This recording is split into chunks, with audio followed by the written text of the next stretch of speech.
Pendant une demi-heure encore, nos pieds foulèrent ces couches d'ossements. Nous allions en avant, poussés par une ardente curiosité. Quelles autres merveilles renfermait cette caverne, quel trésor pour la science? Mon regard s'attendait à toutes les surprises, mon imagination à tous les étonnements. Les rivages de la mer avaient depuis longtemps disparu derrière les collines de l'ossuaire. L'imprudent professeur, s'inquiétant peu de d'égarer, m'entraînait au loin. Nous avancions silencieusement, baignés dans les ondes électriques. Par un phénomène que je ne puis expliquer, et grâce à sa diffusion, complète alors, la lumière éclairait uniformément les diverses faces des objets. Son foyer n'existait plus en un point déterminé de l'espace et elle ne produisait aucun effet d'ombre. On aurait pu se croire en plein midi et en plein été, au milieu des régions équatoriales, sous les rayons verticaux du soleil.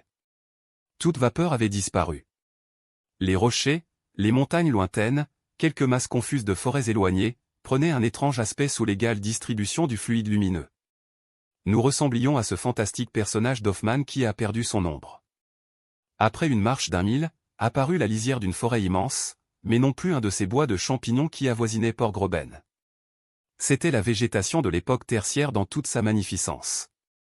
De grands palmiers, d'espèces aujourd'hui disparues, de superbes palmacites, des pins, des ifs, des cyprès, des thuyas, représentaient la famille des conifères, et se reliaient entre eux par un réseau de lianes inextricables. Un tapis de mousse et d'hépatique revêtait moelleusement le sol. Quelques ruisseaux murmuraient sous ces ombrages, peu dignes de ce nom, puisqu'ils ne produiraient pas d'ombre.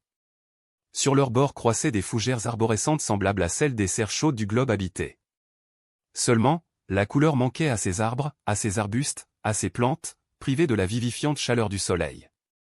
Tout se confondait dans une teinte uniforme, brunâtre et comme passée. Les feuilles étaient dépourvues de leur verdeur, et les fleurs elles-mêmes, si nombreuses à cette époque tertiaire qui les vit naître, alors sans couleur et sans parfum, semblaient faites d'un papier décoloré sous l'action de l'atmosphère. Mon oncle Lidenbrock s'aventura sous ces gigantesques taillis.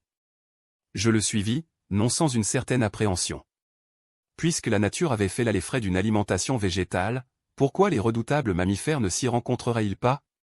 J'apercevais dans ces larges clairières que laissaient les arbres abattus et rongés par le temps, des légumineuses, des acérines, des rubiacées, et 1000 arbrisseaux comestibles, chers aux ruminants de toutes les périodes. Puis apparaissaient, confondus et entremêlés, les arbres des contrées si différentes de la surface du globe, le chêne croissant près du palmier, l'eucalyptus australien s'appuyant au sapin de la Norvège, le bouleau du Nord confondant ses branches avec les branches du kauris zélandais. C'était à confondre la raison des classificateurs les plus ingénieux de la botanique terrestre. Soudain je m'arrêtai. De la main, je retins mon oncle. La lumière diffuse permettait d'apercevoir les moindres objets dans la profondeur des taillis. J'avais cru voir, non. Réellement, de mes yeux, je voyais des formes immenses s'agiter sous les arbres. En effet, c'étaient des animaux gigantesques, tout un troupeau de mastodontes, non plus fossiles, mais vivants, et semblables à ceux dont les restes furent découverts en 1801 dans les marais de l'Ohio. J'apercevais ces grands éléphants dont les trompes grouillaient sous les arbres comme une légion de serpents. J'entendais le bruit de leurs longues défenses dont l'ivoire taraudait les vieux troncs. Les branches craquaient, et les feuilles arrachées par masses considérables s'engouffraient dans la vaste gueule de ces monstres. Ce rêve, où j'avais vu renaître tout ce monde des temps antéhistoriques, des époques ternaires et quaternaires, se réalisait donc enfin. Et nous étions là, seuls, dans les entrailles du globe, à la merci de ces farouches habitants. Mon oncle regardait. « Allons, dit-il tout d'un coup en me saisissant le bras, en avant, en avant. »« Non. » m'écriai-je, non. Nous sommes sans armes. Que ferions-nous au milieu de ce troupeau de quadrupèdes géants? Venez, mon oncle, venez. Nulle créature humaine ne peut braver impunément la colère de ces monstres. Nulle créature humaine, répondit mon oncle, en baissant la voix. Tu te trompes, Axel. Regarde, regarde, là-bas. Il me semble que j'aperçois un être vivant. Un être semblable à nous. Un homme. Je regardai, haussant les épaules, et décidé à pousser l'incrédulité jusqu'à ses dernières limites. Mais, quoi que j'en eus, il fallut bien me rendre à l'évidence. En effet, à moins d'un quart de mille, appuyé au tronc d'un kauris énorme, un être humain, un proté de ces contrées souterraines, un nouveau fils de Neptune, gardait cet innombrable troupeau de mastodontes. Imani pecoris custo, imanior ips. Oui. Imanior ips. Ce n'était plus l'être fossile dont nous avions relevé le cadavre dans l'ossuaire, c'était un géant capable de commander à ces monstres. Sa taille dépassait 12 pieds. Sa tête grosse comme la tête d'un buffle, disparaissait dans les broussailles d'une chevelure inculte. On eût dit une véritable crinière, semblable à celle de l'éléphant des premiers âges. Il brandissait de la main une branche énorme, digne oulette de ce berger antédiluvien. Nous étions restés immobiles, stupéfaits. Mais nous pouvions être aperçus. Il fallait fuir. « Venez, venez !» m'écriai-je, en entraînant mon oncle, qui pour la première fois se laissa faire. Un quart d'heure plus tard, nous étions hors de la vue de ce redoutable ennemi. Et maintenant que j'y songe tranquillement, maintenant que le calme s'est refait dans mon esprit, que des mois se sont écoulés depuis cette étrange et surnaturelle rencontre, que penser, que croire? Non. C'est impossible. Nos sens ont été abusés, nos yeux n'ont pas vu ce qu'ils voyaient. Nulle créature humaine n'existe dans ce monde subterrestre. Nulle génération d'hommes n'habite ces cavernes inférieures du globe, sans se soucier des habitants de sa surface, sans communication avec eux. C'est insensé, profondément insensé. J'aime mieux admettre l'existence de quelque animal dont la structure se rapproche de la structure humaine, de quelque singe des premières époques géologiques, de quelque protopithèque, de quelque mésopithèque semblable à celui que découvrit Monsieur Lartet dans le gîte ossifère de Sansan. Mais celui-ci dépassait par sa taille toutes les mesures données par la paléontologie. N'importe. Un singe, oui, un singe, si invraisemblable qu'il soit. Mais un homme vivant, et avec lui toute une génération enfouie dans les entrailles de la terre. Jamais.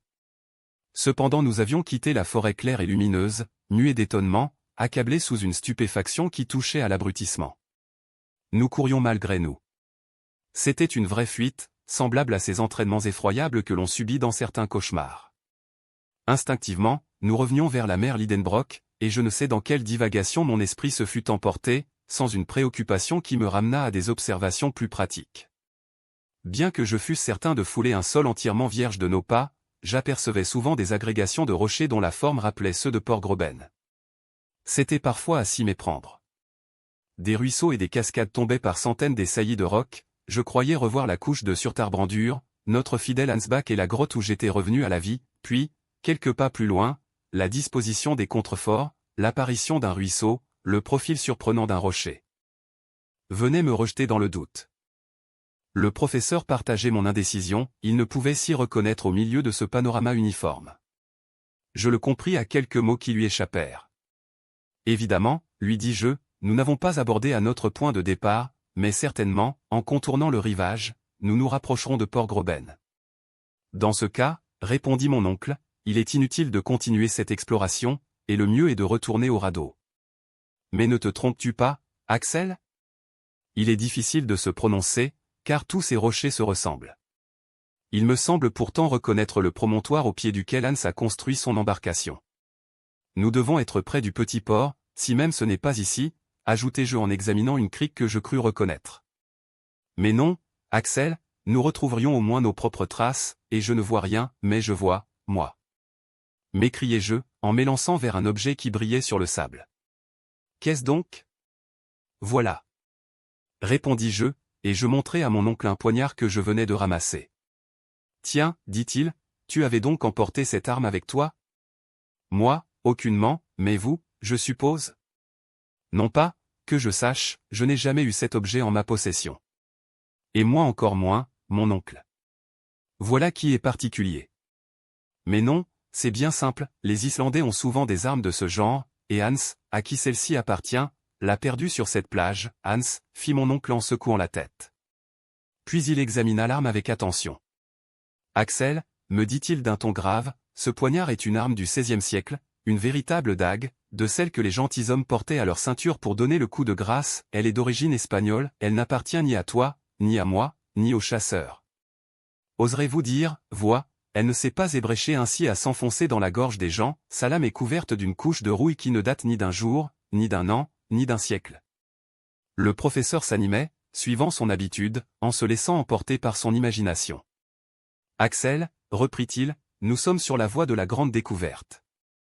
Cette lame est restée abandonnée sur le sable depuis 100, 200, 300 ans, et s'est ébréchée sur les rocs de cette mer souterraine. Mais elle n'est pas venue seule. M'écriai-je, elle n'a pas été se tordre d'elle-même. Quelqu'un nous a précédés, oui, un homme. Et cet homme? Cet homme a gravé son nom avec ce poignard. Cet homme a voulu encore une fois marquer de sa main la route du centre. Cherchons, cherchons. Et, prodigieusement intéressés, nous voilà longeant la haute muraille, interrogeant les moindres fissures qui pouvaient se changer en galerie. Nous arrivâmes ainsi à un endroit où le rivage se resserrait. La mer venait presque baigner le pied des contreforts, laissant un passage large d'une toise au plus. Entre deux avancées de roc, on apercevait l'entrée d'un tunnel obscur. Là, sur une plaque de granit, apparaissaient deux lettres mystérieuses à demi rongées, les deux initiales du hardi et fantastique voyageur, astérisque astérisque astérisque, AS, s'écria mon oncle. Arne Saknussemm. Toujours Arne Saknussemm.